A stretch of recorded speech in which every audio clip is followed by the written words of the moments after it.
On November 2012, 23-year-old Jeff Silla walked into Wilson Airport holding a bag of cash. Unlike his peers who were in class at University of Nairobi, Jeff had skived his lecture to come by 2 Cessna planes, something that shook the manager, as he carefully listened to Jeff specify, "I want a 2-seater and a 4-seater plane."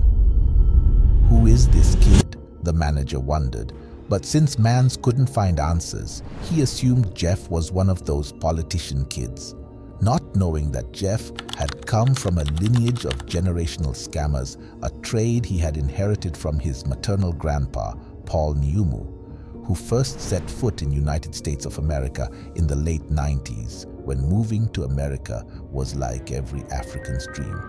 Grandpa Paul, like every green card applying Kenyan, won his ticket from the dry lands of Ukambani to the city of Kansas.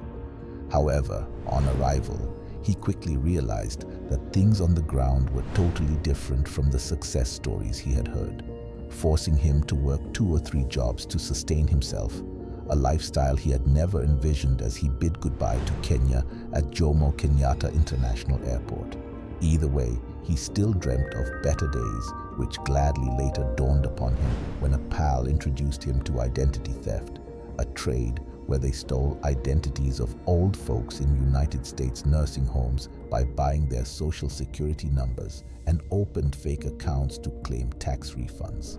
A job that saw him rake in fast millions despite buying the social security IDs from brokers who infuriated him for their exorbitant prices.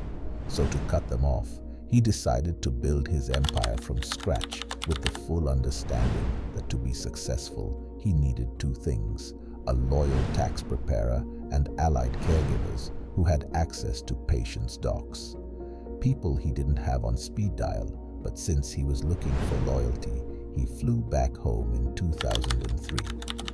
Convinced his daughter Monica Ndungi, who worked as a teacher in Machakos, to quit her job to work as a caregiver in Kansas, and then offered to sponsor his 2 nieces, Lillian Nzongi and Loretta Wavinya, further their studies in the US, all in a bid to turn them into his prize workers. Loretta, an accountant grad, was to apply for tax preparer positions once in the United States. But first, she had to become an enrolled agent by passing her Internal Revenue Service special enrollment exams, which Paul was sponsoring. Lillian, on the other hand, was a KMTC graduate, so she'd work as a caregiver once certified in United States, where together with Monica, they'd be in charge of recruiting caregivers who had assembled by February 2005.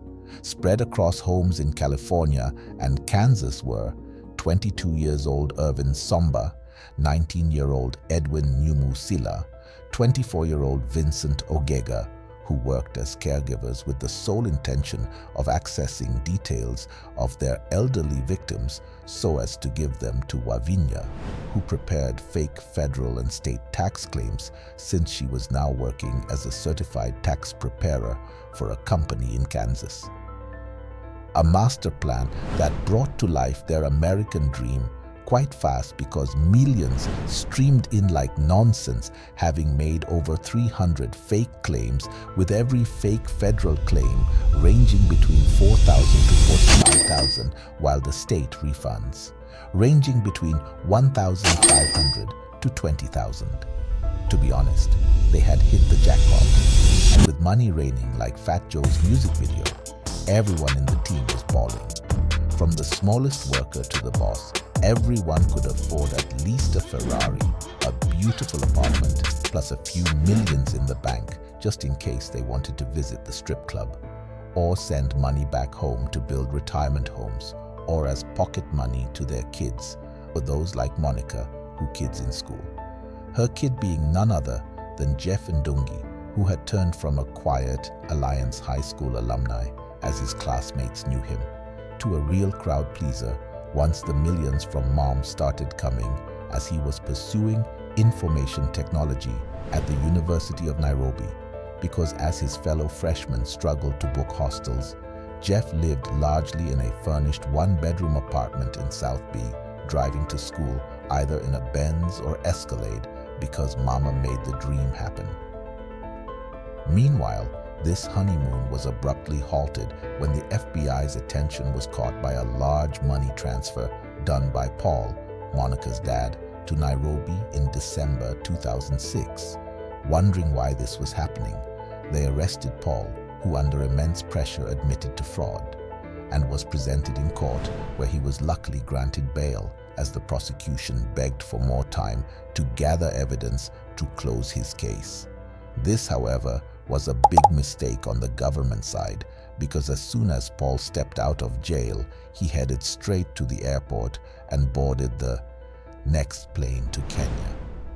The reason being, he knew a storm was coming, and for sure 6 months later, it did. On July 2007, after serious investigations, the FBI raided the homes of his syndicate and arrested all 18 of them in a $13.1 million tax fraud conspiracy, the biggest at the time.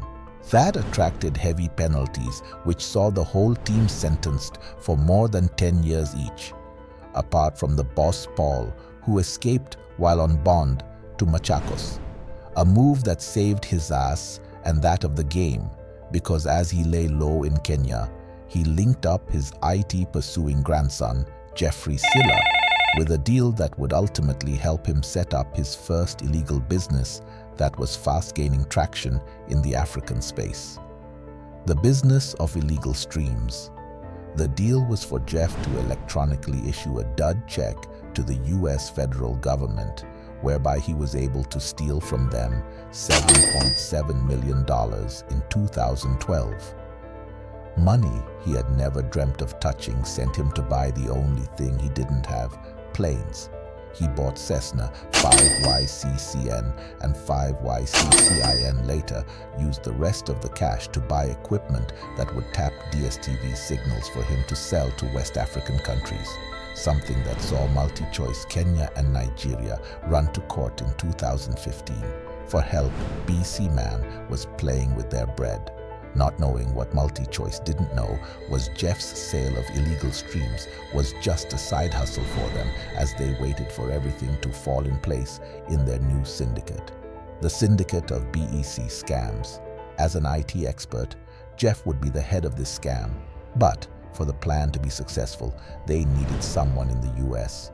Sadly, their partners were in jail, and Paul couldn't travel being a fugitive, so they resorted to using Jeff's uncle, Robert Mooley, who was living in Ohio and working as a truck driver. The 59-year-old man was a church enthusiast who couldn't sin, but since he was now approaching retirement with nothing much to his name, a quick promise of the millions he stood to earn by Jeff, who had traveled to the US in 2016 to cash a fake check and convince Robert too. According to Jeff, Robert's only job was to submit their phony invoices that resembled legitimate bills of service providers to the government's finance departments. And for that, he'd get the money needed to enjoy his retirement.